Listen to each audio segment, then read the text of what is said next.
In Invincible, we've seen some absolutely absurd fights. Viltrumites tearing through planets, Battle Beast tanking hits for days, and Conquest nearly killing Mark while smiling. But every time we think we've seen the peak, one name keeps sitting at the very top, namely Thragg. Thragg isn't just another Viltrumite. He's not just stronger than Mark. He's not just stronger than Omni-Man. Thragg is, simply put, the ultimate biological weapon that Viltrum ever produced. Grand Regent.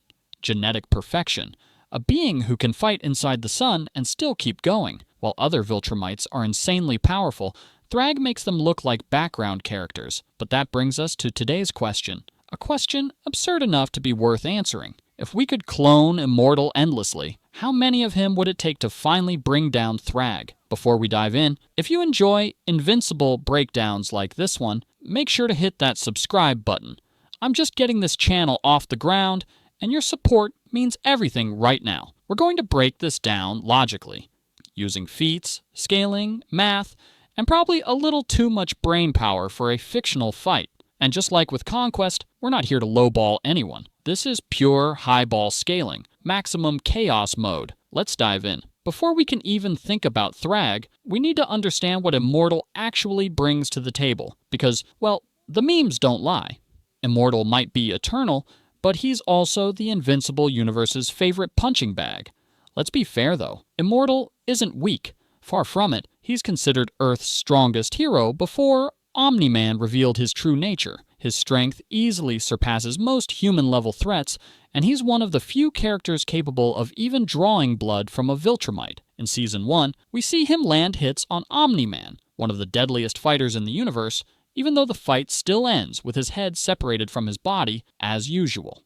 In Season 2, he intercepts Mark at full speed during the Martian invasion, showing off improved reflexes and raw power. But once again, compared to top-tier Viltrumites, Immortal lacks two key attributes, durability and speed. He can hit hard enough to stagger Viltrumites, but he simply can't take hits in return. When facing Viltrumites like Conquest or Nolan, Immortal gets overwhelmed quickly. His strength puts him above normal Viltrumite foot soldiers, but far below commanders like Thragg. If we had to ballpark it, one Immortal might equal about 25 to 30% of Mark's current Season 3 strength, and compared to Thragg, that gap is going to get much bigger. Now let's talk about Thragg, and this is where things get ridiculous. Thragg isn't just another Viltrumite, he's their Grand Regent. He was bred, trained, and genetically engineered to be the absolute peak of Viltrumite power. Where most Viltrumites need centuries to master their abilities, Thragg was dominating from the moment he stepped into battle. Let's just start with his strength. We've seen Mark,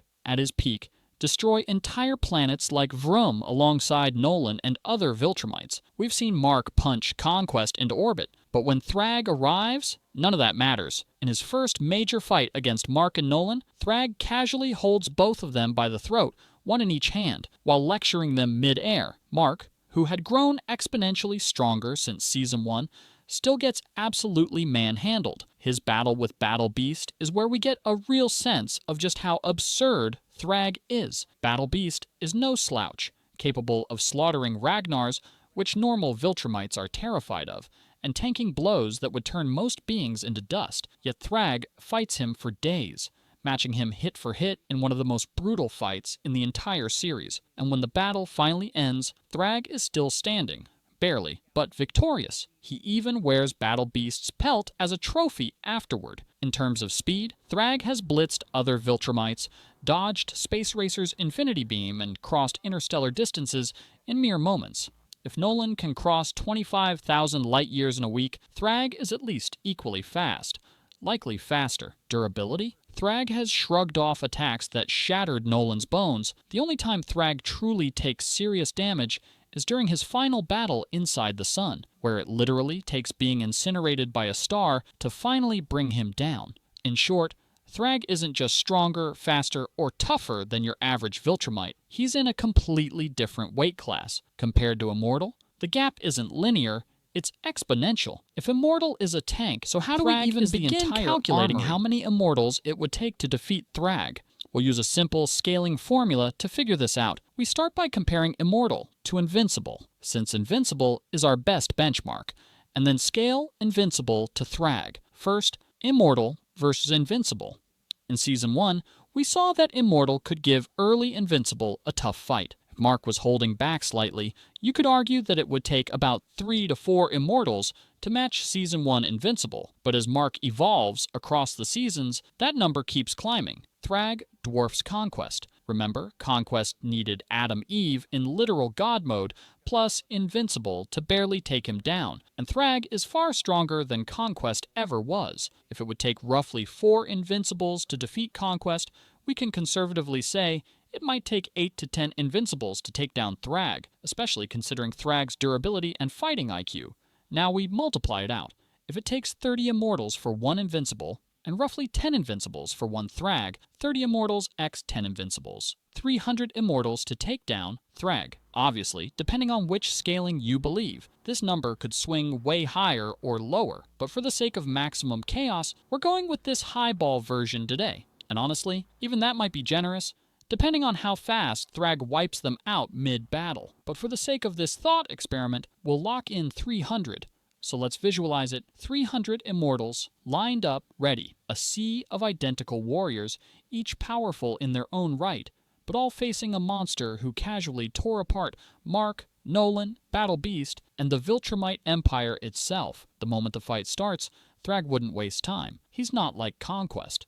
No need for theatrics, no desire to savor the battle. He's efficient, brutal, clinical. The first wave of Immortals rushes in. In seconds, dozens are ripped apart, heads crushed, bodies torn, limb from limb. Thragg's overwhelming speed and precision allow him to eliminate entire clusters of Immortals before they can even land a coordinated attack. Remember, he dodged Space Racer's Infinity Beam while reacting mid-combat. These Immortals might as well be statues to him, but as the bodies start piling up, something changes. The swarm strategy. Eventually, the sheer numbers start to make a difference. While Thragg is dismantling one group, another swarm floods him from behind. Even with his god-tier durability, Thragg starts taking hits. Small, insignificant blows at first, but hundreds of them landing every second. His movements become slightly restricted under the weight of constant attackers. The death by 1,000 cuts tactic begins to work. Arms lock onto his limbs.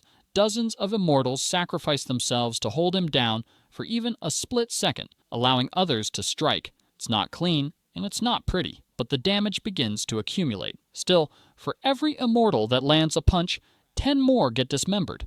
Even when injured, Thragg fights like a cornered animal, pushing back wave after wave, his rage only amplifying his power. That's the terrifying legacy of Thragg. If you enjoyed this kind of breakdown, make sure to like, comment, and subscribe. More insane, invincible scenarios are coming. Till next time, stay unkillable.